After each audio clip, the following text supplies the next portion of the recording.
Welcome to the Blogger Genius Podcast, brought to you by MiloTree.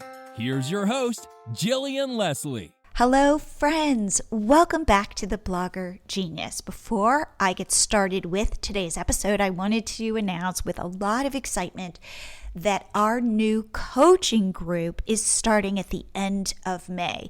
If you're a new blogger, this is perfect for you. If you are an existing blogger, business owner, and you're feeling like you're ready to take your business to the next level, this is also for you.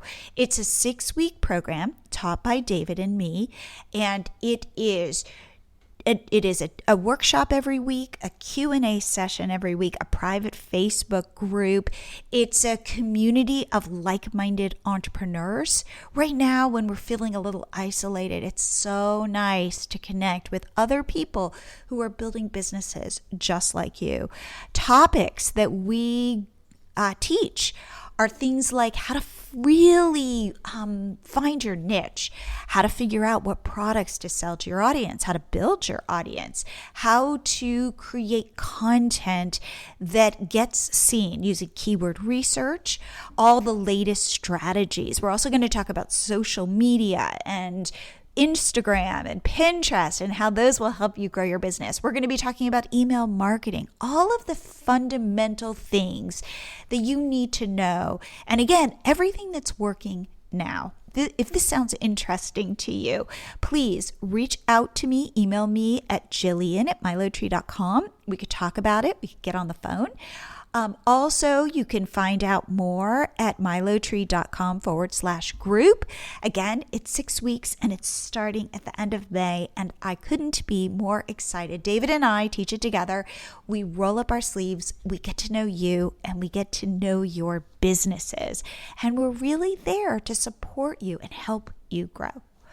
Okay, for today's episode, I've got my friend and MiloTree Community Manager on the show, Paula Rollo, and we're talking about this very unusual, uneasy time that we are living in and how we're both dealing with it, especially with our businesses, with doing online work. We're talking about how to give ourselves a break, how hard it is and messy it is right now, how overwhelming it is, and how to even get work done during this time, but really how to think about your business in a new way. Like maybe there's stuff that you're doing that you don't need to be doing anymore. Almost like doing how you go through your closet and clean out all the clothes that don't fit. It's like that. How do you do that in your business? Because there's never been a better time. In fact, there's never been a better time to take this time and focus on building something on your own so that you can really chart your own future in the way that you want to provide for your family. So without further delay, I'm excited to bring you Paula Rollo. Paula, welcome back to the show. Thanks. I'm glad to be back. I loved that last week we got to talk and catch up, and we said, let's definitely record what we were talking about as an episode. Yes, I think we accidentally had an episode on the phone that we didn't record. I know. So let's hope we can repeat our magic. But really what we were sharing was strategies for dealing with family, businesses, social distancing, and how it's all kind of weird right now.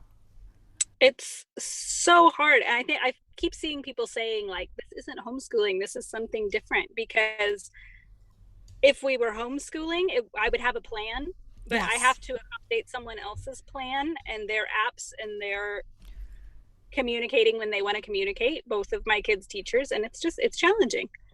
That is, I think, a terrific word for this time. It's challenging. It's challenging on the home front. It's challenging on the business front. It's challenging reading the news or not reading the news. Like I find for myself, I would say that I am a pretty even kill person. And yet my ups and downs during this time are so pronounced. Yeah. That I can go through a whole host of emotions in 15 minutes. Yeah. And then I'm here, thank goodness, with my husband and my daughter, and thank God she's 13 and can kind of manage her own life. but Yeah, just dealing with people and managing their emotions and managing our household, it's a lot. And our it is. businesses. It is. And by the way, Catch My Party has taken a huge traffic hit right now. Thank goodness MiloTree, people are signing up for MiloTree because they want to grow their businesses during this time. But to Right. watch our traffic, and I get it, people aren't thinking about parties right now, although we're coming out with great content on how to throw virtual parties. So if you are interested in that, head to Catch My Party. There's my plug. But it is Yeah. hard to be like finding that balance between showing off beautiful parties and recognizing that there's this pandemic going on at the same Right. time. And how do you balance that? How do you manage that? One way we are doing it is still sharing beautiful parties, but putting up hashtags like stay home, stay safe, that we are creating beautiful things to hopefully give people pleasure, make them happy, but trying to be sensitive to where people are today. Yeah, it is just, you said it, everything is a balancing act, even business wise and emotional wise. I don't know anybody who's sleeping well right now. Like, we're all lying awake thinking, and it's just, there's a lot going on. There is a lot going on. All right, so let's talk about my favorite concept, which is why this is a good time to be doing B- work. And what I mean by that is, one, I always say this, B- work is above average work. So it's not like you aren't putting out solid, good content, but it Right. is about recognizing that this is not the time to be striving for like holding yourself to the standard you might normally hold yourself to. Personally, I think we can all give ourselves a break now, and to be honest with you, always. And the thing that I want to say to bloggers is the reason why you want to be putting out B- work is because you want to be co-creating with your visitors, with your readers, with your community. So what you want to do is put out something and say, what do you guys think about this? And then it will help you form those ideas, figure out what content to create. So don't put out something that you think is A+ work, because to be honest with you, you don't know how your audience is going to respond to it. Therefore, it's this constant iterating and building together, understanding what your community wants and giving it to your community. So that's always my argument for putting out stuff that might feel a little rough, that you might feel a little like, oh, that maybe this isn't up to snuff. And I say post it, because you want that feedback and you want that engagement and you want to seem authentic. Now, Paula, you're in a unique situation in terms of B- work. So can you share what you experience? Yeah, so I think that there are certain aspects of our business that it's okay to release B- on. I think we all have those things, like this image is good enough or this blog post is good enough. But in the type of client work I do, there's a lot of things that it can't be less than perfect. And I think that for all of us, even if you're not doing client work like I do, there are certain aspects of your business that have to be perfect. If you're selling a product that does need to go out, someone paid you for that, that needs to be 100% perfect, where a free blog post on the site could be a little less polished, and that's fine. And so I like thinking about the concept of knowing which corners to cut, and strategically cutting corners when you need to, so that you don't wear yourself out, even before you're overly exhausted. Cutting the right corners so that you don't get to that point of exhaustion by Thursday night when you still have a whole Friday to get through. And that might look like something like we were talking about before, like you used to need to post, 24 times a day on Facebook for the algorithm. This was 2 years ago, but that was something we were all doing. And I know that there are a lot of people who are still consistently posting 8-10 times a day on Facebook. So that might be a corner you can cut. Like, let's drop our Facebook promotions by 50%. That's going to free up a couple hours a week. And then you can see what happens. Experiment with it, or look at how much traffic am I really getting from XYZ platform, Maybe you just don't post to Twitter for the next month because you don't get any traffic there anyway, or you get one of those free plugins that automates some tweets. Is that the best way to put Twitter content out there? No, but if your business is not largely based on Twitter, it's an okay way to get by for the next month or two while you're still schooling your kids from home.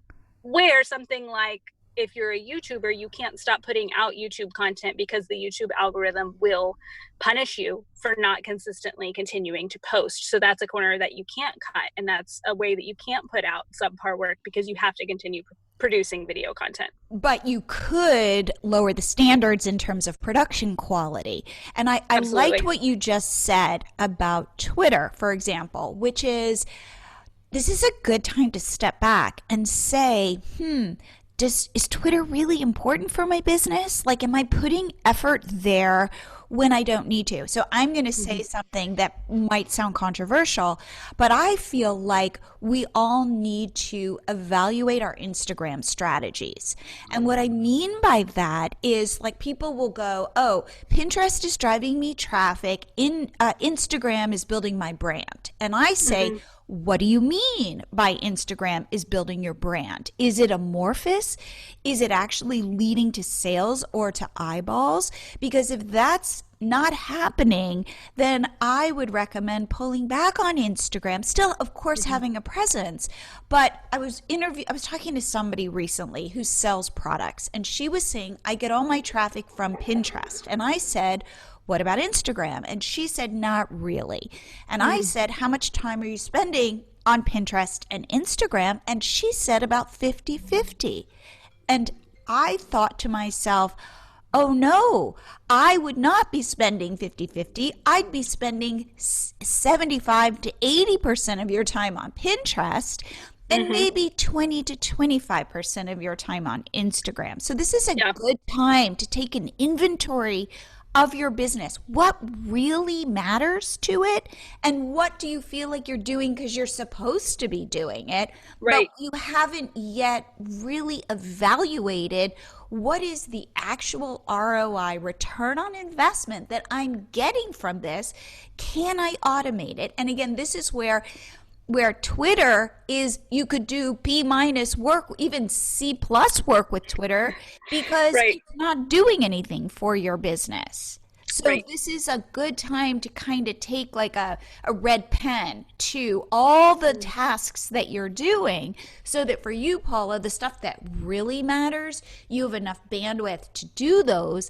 But then the other stuff that you've been doing just because you've been doing it because somebody told you somewhere to do it, or it worked 2 years ago, but you haven't really thought about, does this work today? Why am I doing this? That this is a time to be a little more ruthless in looking at your business, like with fresh eyes, because otherwise there's too much. It's too much to deal with. And if you're going to be in it for the long haul, this is how you stay in the game. Yes. And it's a good time to, maybe you're only reevaluating one thing a day. I'm scheduling Facebook today, so I'm going to evaluate Facebook today. It doesn't mean that you have to take 6 hours today and reevaluate your entire business, because that's going to, again, feel very overwhelming. But as you go through the tasks, think through, I'm scheduling Tailwind for the next 3 hours. Is this worth it? Am I seeing a good return on this investment, or am I not? And that's going to look different for each online entrepreneur, depending on what you're doing, and how your readers are interacting with your content. I know a lot of people on Instagram, they don't get the click-throughs, but they get a lot of engagement, and that's where their followers talk to them. And that's very valuable, not in a way of page views, but in a way of, those are super, super fans. And so you want to continue interacting with them. Absolutely. And I would then say, if in fact you're not necessarily getting the engagement on Instagram and it's just this amorphous brand building, start working on getting engagement on Instagram. Start being really intentional about what this platform is giving you as a business owner. It's a little bit like, I don't know, every so often, the perfect example is my daughter who's growing. And every so often, I have to go in her closet and go, oh my God, all this stuff doesn't fit anymore. She doesn't wear any of it. But it's almost like it kind of goes by and I don't even think about it. And then one day when nothing fits, and I realize I've got to go through her closet with her and start to, get rid of stuff and get stuff ready for Goodwill. And then you look and you go, oh my God, there's all this space. Yeah. I feel like, but it's not like I'm not culling through her stuff, let's say every day. It's literally like twice a year. Mm-hmm. And this is a good time to think about that with your business of like, what doesn't fit anymore? And like, what am I just keeping for some, is this sparking joy, in the Marie Kondo philosophy, but is this something that is worth continuing? Am I really seeing a payoff for this, or is this something that should go in the Goodwill pile? Given this uncertain time as online entrepreneurs, what we all crave is certainty. What if I could promise you that growing your social media followers on Instagram, Facebook, Pinterest, and YouTube, plus your email list, could happen automatically? All you need is a blog or site you own and some visitors, and I guarantee that the MiloTree pop-up app will automatically convert those visitors into followers and subscribers, and you don't have to do a thing. We're no longer living in the world as it was. I think we're all realizing the importance of nurturing our online businesses so we have freedom to live the lives we want. Now, in order to get there, we have to manage our scarcest resource, time. So let MiloTree do the heavy lifting for you when it comes to growing followers and email subscribers, and you spend your time creating content, solutions, products that serve your audience and help you start seriously monetizing your blog. So here's my advice. Stay consistent, kill the perfectionist in you so you can get stuff out there quickly. Touch yourself with kindness, embrace the mess, and go make a couple of smart choices like using MiloTree on your blog to grow your followers and subscribers, so you don't have to worry about that. Sign up now for MiloTree and get your first 30 days free. There's really no risk. 8,000 other bloggers just like you are using MiloTree right now to grow their businesses. Please pause this episode, head to MiloTree.com to sign up for your free trial right this minute. With all the worry we're feeling, this will give you one less thing to worry about. So what are you waiting for? Hit pause, head to MiloTree, and sign up today. This is my other big thing, is touching yourself with kindness during this time. Recognizing we're all out of control. It's all messy.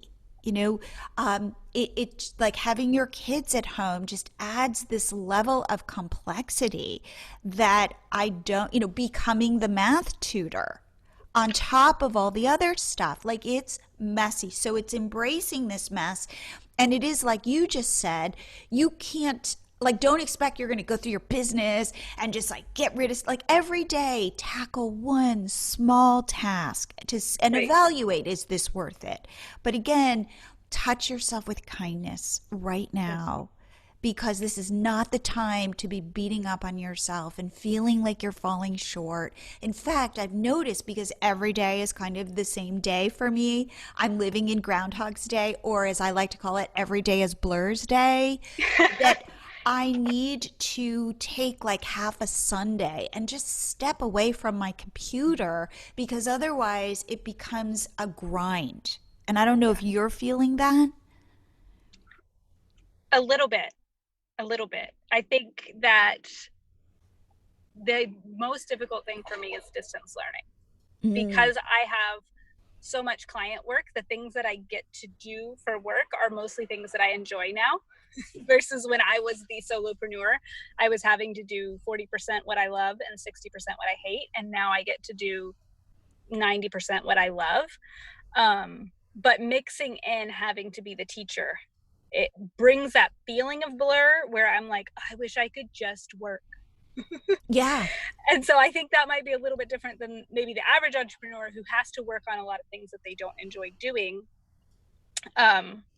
you kind of want to get to the stuff that you enjoy and not have to focus so much on the things that you don't enjoy doing. But either way, pulling at that balance of distance learning is just making, I think by the end of the day, I'm falling into bed more than ever before. Exhausted? Yeah, Burnt absolutely out? mentally drained, even though I'm still enjoying what I'm doing. And there's this concept that I just heard on a podcast that I thought was really interesting. And it's this idea of time confetti versus time chunks. I think I told you about this. But the Yes. idea that, like, because news is happening so quickly and our kids are interrupting us, and it's like we want a break. We're treating our time like time confetti, which means I'm going to scroll through Instagram for 4 minutes, and then I'm going to switch to CNN, and then my kid needs a snack. And weirdly, when you're living in time confetti, it feels like there's scarcity of time. And it's so Yeah. difficult then to focus. Like, I find just sitting down and going, I've got 20 minutes to get this thing done. And all of a sudden, that 20 minutes is getting broken up because, well, I've got to figure out what's going on in the world. And I've got to, who knows, I'm being pulled in so many directions. So it's not like we all are experiencing time confetti, but if you can be mindful of it and go, oh, this is what this is. This is why I'm feeling so drained. Could I give myself 20 minutes to really dig in and do some deep work where I can feel like it's a little bit like eating food that's good for you and eating junk food. And Yeah. so when you eat the junk food in that moment, it feels so delicious. But then afterwards, you feel a little sick and you feel a little shamed and you feel like it's not fueling you. So recognizing time confetti is very much like junk food, and we need some junk food at this time. So again, give yourself that, but also recognize what it's doing to you, and that to nourish yourself, you need to set some time chunks together, which might just be 10 minutes. I mean, I'm not talking about you've got 2 hours, but Right. to recognize when you're scattered and you're going from thing to thing to thing, it's because of this kind of time confetti. And so try to kind of pull it together a little bit to give yourself some more grounding when it comes to time. Yeah, and I think you can create, if you have older kids. Now, people with toddlers, Oh, God yeah, bless you right now. we feel for you. I don't even have any tips. I'm sorry. But you're not going to sleep. Yes. I built my business when I had toddlers and I worked till 3 a.m. most days. But Yes. if you have older elementary kids, mine are 7 and 9, and some things that are working for us is we implemented right away snack times. And so we figured out what time they were eating at school. And those are the only times they get food during the day. It is rationed. And if it's not 10 o'clock or 3 o'clock, they don't get to eat a snack. So they wait for those times. They'll go look at the clock and be like, 10 minutes till snack time, but I'm not being pulled away from work every 10 minutes to open a thing of fruit or to chop up a banana or whatever it is for snack. I know that at 10 I have to get snacks ready. I know that at 3 I have to get snacks ready. We're doing only lunches that they can make themselves. So they have a peanut butter and jelly every day because that's what they can make, and they aren't suffering, like they tell me that they're suffering. They really like me to make them, a grilled cheese or something, but I'm not going to do it. I'm not going to chop up the cheese for cheese sandwiches today. They're going to make their own PB&Js, and that buys me time. And the other thing, we're doing liberal amounts of screen time. So when I have a big project that requires a lot of brain power, we literally pause school and I say, here's a documentary, watch it. You're not allowed to stand up. You're not allowed to go to the bathroom. You're not allowed to do anything. Sit, watch, learn, enjoy. And I'm going to go record a podcast. Or, in your car. Wait. You're in your car right now.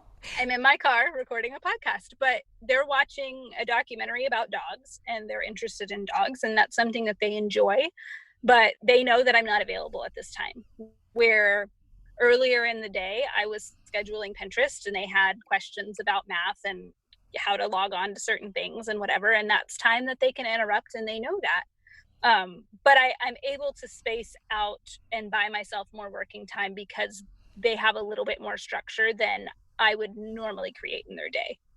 I like that. And also, I think that as we all are, even if we don't want to admit it, we all are these kind of helicopter parents, and we're so freaked out that somehow we're going to ruin our kids. And I Yeah. want to say that our kids are so much more resilient than we give them credit for. Hmm. And to recognize that they're going to get through this, even if they're watching crappy stuff on TV. You know, It's it's fine. it's great that you're making your kids watch documentaries, but my daughter is obsessed with TikTok right now. And you know what? Godspeed. Like Yep. I am leaning into it, and I'm Yeah. recognizing that I'm not ruining her. And even Hmm. TikTok is not ruining her. And they are like I don't know if you've ever like it's kind of like infants um, or little babies, they can kind of roll off the bed and be okay because they're malleable and they're soft and they're flexible. And I know that's super weird, but they are able to kind of roll with it. And I don't know Yeah. if my kid has rolled when she was little, rolled off the bed and she was Hmm. okay. And I really Yeah. believe that if we can internalize that message, that our kids are Yeah. going to be fine. Right. And that a little more screen time is not going to kill them, and that we don't need to be as worried Hmm. as we all Yeah. worry about that it could help us sleep. Like we kind of like how I say touch ourselves with kindness, like touch our kids with kindness and put a little more faith in the fact that they're kind of on the trajectory they're on, and Hmm. this time is not going to quote unquote ruin them. Yeah. I've been thinking about that a lot with my youngest, because both of my kids are really happy right now and they're doing really well, except at bedtime. And my daughter cannot fall asleep alone anymore. And she's 7. And the mom that I was a year and a half ago would have been like, she needs to suck it up. She needs to learn. She's kind of milking it a little bit, if we're honest. Like, I know she doesn't need it every night, but like she's going to act like she needs it and then work herself up to the point where she does need it. And it's a whole thing. And so I'm spoiling her in that way. And that's okay, because the poor child has been through trauma after trauma in the last 7 months with our house flooding and now Oh, right. coronavirus and Yes. everything. Like, you know what? We're just going to do it. And it's going to be okay, because having that positive family environment and not fighting her every bedtime is more important to me right now than the bedtime structure that we had a year and a half ago. That was awesome. Actually, our bedtime was great. It was like one of my parenting pride points, and now it's gone, but that's okay, because we're creating a positive environment at home still, and that's going to be much more important coming into fall and next year than what kind of bedtime routine we have. Absolutely. And I want to tell you that when she's 20, she's not going to want to sleep in your bed. No. Like, meaning these things seem so big, and yet Yeah.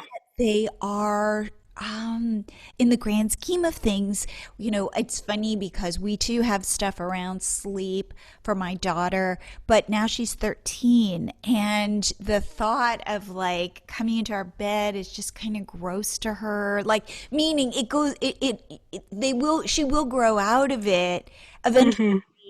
Especially if Yeah. you think of her at 20, you'll be wanting her to cuddle with you, and she will want, or at 13, and she'll want nothing Yeah. to do with you in Right. that way. So in a weird way, it's like also take this in to like suck it up, like meaning hold on to it.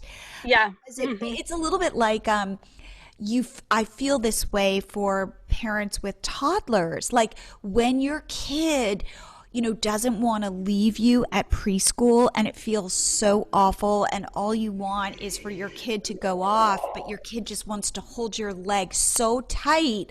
Also know that that's going to change, and you're going to Yeah. think so fondly about those times when all your kid wanted was to hold on to you and never let go. Yeah. And I only Sweet. think because I now have a 13-year-old, I can look back with wistfulness, even though at the time Hmm. it was awful. Like, I don't necessarily go, what, like, I know that that was really challenging. Those were really hard times, but it does change. And you will look back on it with a little bit of like longing Yeah. as your kids learn to go to sleep on their own or don't want as much cuddle time, it feels a little like, oh, that time is over. So this is a good time to kind of do what you're doing and saying, what, maybe I'm spoiling her, but it's okay. Yeah. And I think it's important to, a friend and I were talking about this week, because she has very young children, and I had 2 kids under the age of 2 for a while in my house, and everybody was like, you're gonna miss it, all this stuff. And it frustrated me at the time, but I was like, I don't really have any way to say, no, I'm not gonna miss this, because I'm still in it. But now that I'm not in it, I think the important way to think about it, at least for me, is that we can hold 2 emotions at once. Yes. And it's okay to say, I'm frustrated that I can't just unwind after the kids go to bed because I have to wait for my daughter to fall asleep. And also at the same time, I love watching her fall asleep each night. And I love that she wants to put her little leg on me where I'm sitting because it makes her feel safe. And I love that. And I'm also frustrated, and it's okay that those 2 things are happening at once. I can 10 years from now both love that I can just unwind after work and also miss that I used to sit with my daughter and watch her fall asleep every night. And so it doesn't have to be only one emotion. I love that. Even with distance learning, it's like, am I frustrated that I have to teach my kids? Absolutely. I never wanted to be a homeschool mom. Also, my kids have 2-hour Zoom calls in Spanish, and I didn't know they were that fluent in Spanish already. And that's amazing. And I love watching that. And 2 emotions at the same time. I don't have to say the negative doesn't exist because there's a positive. I can say there's a positive and there's a negative, and that's life. It's a lot of messy emotions at once. I think that is so insightful and so true. And I think that becoming a parent was when I realized that that was possible. I don't think I knew it until I was a parent. And there are those moments where, like, you love your kids so much and you want to throw them out the window at the exact same time. And I wouldn't have understood that until I became a parent. And I feel like when you try to explain that to people who don't have children, it makes no sense. And I think that you're so right, which is, I would not want to go back to having my daughter as a toddler, because that was really hard. But it doesn't mean that I can't still wistfully think about those times when I was the center of her universe. Mm-hmm. And so you're so right. And I think too, with coronavirus, it is messy because there are moments where we are so happy. And I think to myself, I'm so content in this moment. And then I think to myself, oh my God, we're in the midst of a pandemic. And to again hold those 2 thought and like, oh my God, Catch My Party, is going through this really difficult time. And to hold these things in the same space is difficult, but it speaks to this idea that this is mess. And the more comfortable we can be in this place of yin and yang and up and down and happy and sad, I think the more peace we will weirdly have. Yeah, because one emotion doesn't negate the other. They both exist, and that's okay. We can embrace both of them at the same time. Yes. And again, this is why when you are feeling so frustrated, to recognize that maybe in the next moment, you'll feel something completely different. Now, it might not be happiness and joy. It might be hunger, or it might be that you have to go to the bathroom, or it might be, that you stub your toe and now you're in pain. Who knows? But I promise you that it will change, and it will change faster than you think it will. Yeah. So that is okay. So let's talk about selling during this time, because that's a big topic of conversation. Like, does it seem unseemly to be selling when people are suffering and we're all scared about money? And how do you sell appropriately? Yeah. Because also you want to be selling. Some people have to be. So there's so many situations where you can't not sell right now because that's how you're feeding your family tomorrow. Absolutely. Absolutely. And it's funny. So I guess if I think about it, for example, I feel like if selling something can make somebody's life better, I am all for it. So for example, we have a service called MiloTree Blog Start where we will get your blog, your WordPress blog up and running in days. And we will optimize it and we will get you launched on the right foot. And we'll be there in case you have any technical questions or problems. And so we want to support entrepreneurs. We want to support budding entrepreneurs, people who go, I really should start a blog, but I don't even know how. I want to sell you the service to get your blog up because I believe so strongly in that service. And therefore, I don't feel at all guilty or bad or uncomfortable about charging money for it because it is a win-win. And so that is how I've been able to frame it for myself. And I have no thoughts about it. In fact, I feel like more people should do it. Take us up on this because I can make your life better. Yeah. And what are your thoughts about selling right now? I think that the key in what you said was the framing. I think that we have to be right now a lot more careful in our framing than ever before, where before you might use something like be making $1,000 a month with your blog in 30 days. That's a lot harder to do now. Yes. And I know you, and you don't throw things out like that very often anyway, unless it's something that you can quantifiably back up. But that's like sort of like a gray area that a lot of people operate in a lot of the time, that I think it's going over into black right now. Black hat stuff. Yes. A lot of the gray areas are not gray anymore. They're just don't do it because you're using a scare tactic. Right. Usually it's just like hey, you can get rich. Right now, people are terrified and you're scaring them more and you're playing into that fear. And maybe accidentally, because in your mind, you're like, this is how I've always sold. Maybe rethink some of those framing, reframe things into helping, into practicals versus promises of success and money. Yeah, fake dreams. Yes. Like make sure that this is what I would say. If you can walk your talk, go sell because you're helping. If you are promising stuff that you know isn't really true, but you hope it is, and maybe one in 1,000, they'll be able to, capture lightning in a bottle. And I would say to rethink it in that respect. But I would say that most of the online entrepreneurs I know that we work with are really trying to be there for their audiences. And if that's the case, lean into it. Because if you can make somebody's life better, and you can make money at the same time, do that. Right. One thing that I think is helpful right now, and in any time where there's a weird positioning in the world, is to go on Facebook. And normally Facebook's a time waster. We don't keep it open during work, but go on Facebook, find the local moms groups that you're in and see what questions people are asking. Because a lot of the time you already have a product. If you already have 5 or 6 products, which I know a lot of people do, even if it's simple ebooks or freebies, you may have a product that fits that needs to be repositioned.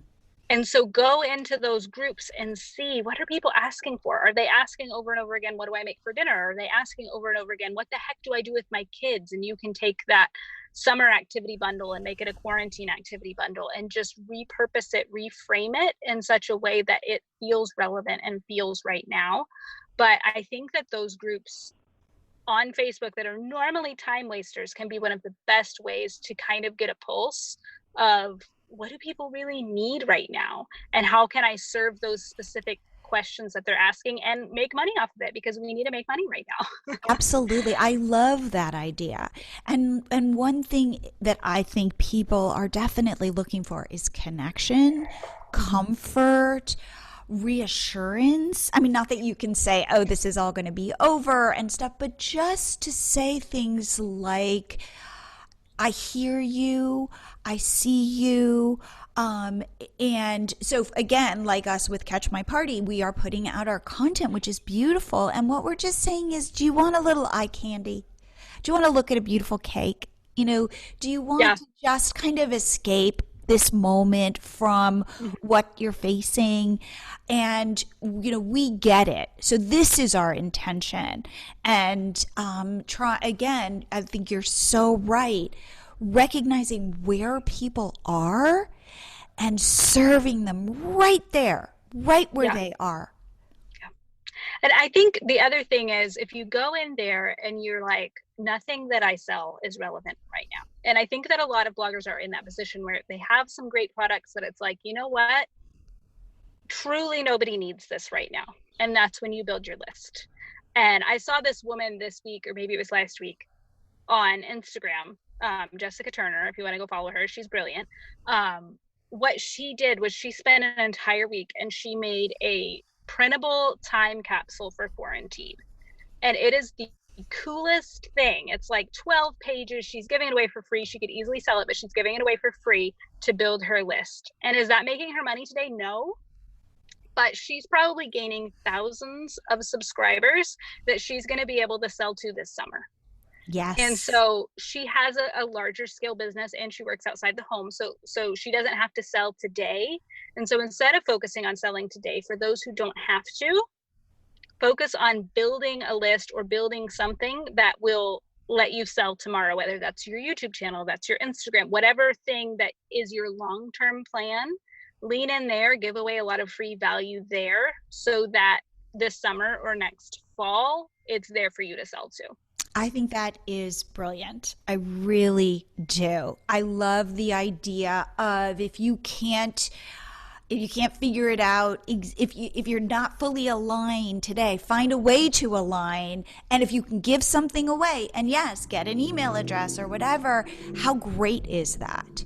So again, think in terms of service and think in terms of, as you said, what are people asking about? What are they struggling with? How can you, as a content creator, create content that can help them?